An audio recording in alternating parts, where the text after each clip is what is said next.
decir que este tema de la corrupción concretamente efectuada por determinados políticos y funcionarios de gobierno no solo va a poner en la picota a conocidos políticos de amplia trayectoria, sino que también va a permitir develar en toda su dimensión los niveles de corrupción que hay en el país. Y eso, por un lado, lo considero positivo, porque conocer las entrañas de la corrupción implica precisamente no solo conocer al ente corruptor, que en este caso es la empresa Odebrecht, sino también conocer a los corruptos, que no son solamente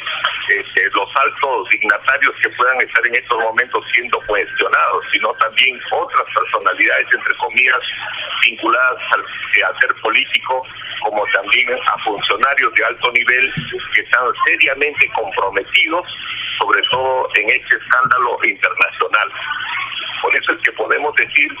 que el tema de la corrupción efectuada por Odebrecht en el Perú y a nivel internacional no solo marca un hito en términos de escándalo político, sino que marca un hito en lo que respecta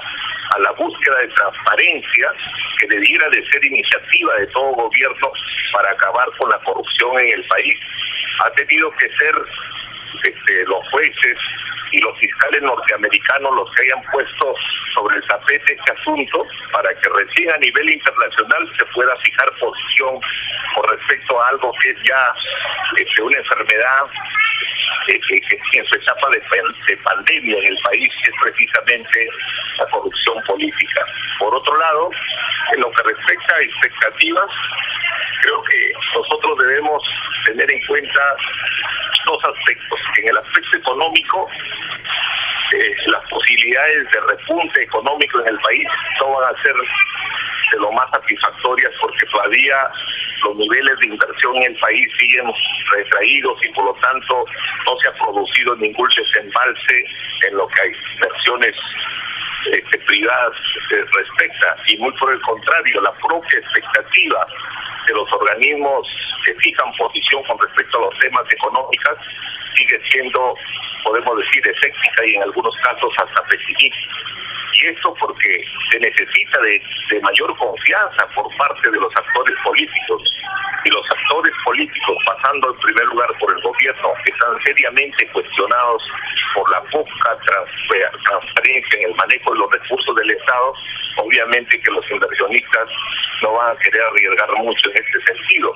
De igual manera, inversiones ya pactadas en el sector minero siguen congeladas.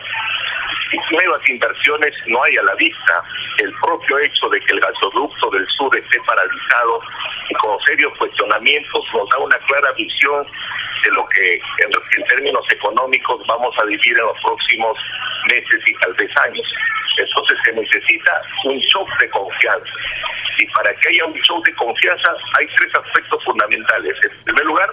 estabilidad política, que no tenemos porque hay confrontación permanente entre los propios poderes del Estado. En segundo lugar, estabilidad social, que tampoco existe porque hay una serie de conflictos sociales que, si bien es cierto, por Navidad y Año Nuevo se han paralizado, la detonante va a ser en este año, porque precisamente las reivindicaciones y exigencias de esos sectores no se han visto satisfechos y por consiguiente van a seguir estos conflictos agrandándose, o simplemente la situación va a seguir de mal a peor en términos de conflictividad social. Y por otro lado tenemos el tema de la estabilidad jurídica. Con un Congreso de la República que está en permanente confrontación con el Poder Ejecutivo, difícilmente podemos hablar de una estabilidad jurídica cuando lo que hasta ahora tenemos es un gobierno gobernando con decretos legislativos. Entonces, hay aspectos de la economía como hay aspectos de la macropolítica que tienen que ver mucho con la estabilidad jurídica, y desgraciadamente eso no se está viendo en los actuales momentos. Frente a otros problemas, creo yo, sobre todo para los trabajadores, el futuro, o concretamente lo que este año parece indicar, no es del todo a lo bueno, sobre todo porque la política laboral del gobierno sigue privilegiando los intereses de los grupos de poder económico, de los empresarios, de los grandes empresarios, y por lo tanto el deterioro de los niveles de vida de los trabajadores sigue pues mermando en muchos aspectos. Entonces, si tenemos que hablar de justicia en términos laborales, creo yo que ni siquiera durante este gobierno los trabajadores la tenemos, como se dice, con mucho optimismo, porque desgraciadamente este es un gobierno que va a responder en lo absoluto a los intereses de los grupos empresariales que se han hecho más ricos precisamente en las épocas de bonanza que ha vivido nuestra economía en los últimos 12 años.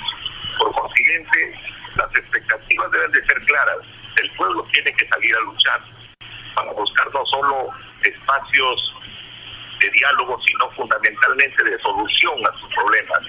Y para eso, las organizaciones sociales, no las tradicionales, no estoy hablando del movimiento social tradicional encabezado por la CGTP, por la CCP, sino por otros sectores no representados en esas organizaciones que necesariamente tienen que ganar mayor protagonismo y salir a las calles para pelear, para luchar por sus reivindicaciones y para buscar solución a sus problemas que son bastante agudos. Esa es la expectativa que yo tengo de la situación actual, porque como lo ha dicho el propio presidente de la República, para ganar confianza tiene que haber transparencia. ¿Cómo va a haber transparencia si este gobierno en sus pocos días fue cuestionado por tener a una red de corrupción en el Ministerio de Salud encabezada por un señor Moreno? Acaba de ser premiado nuevamente regresando precisamente al Hospital Loaiza, donde nació precisamente este problema de la corrupción en el sector salud.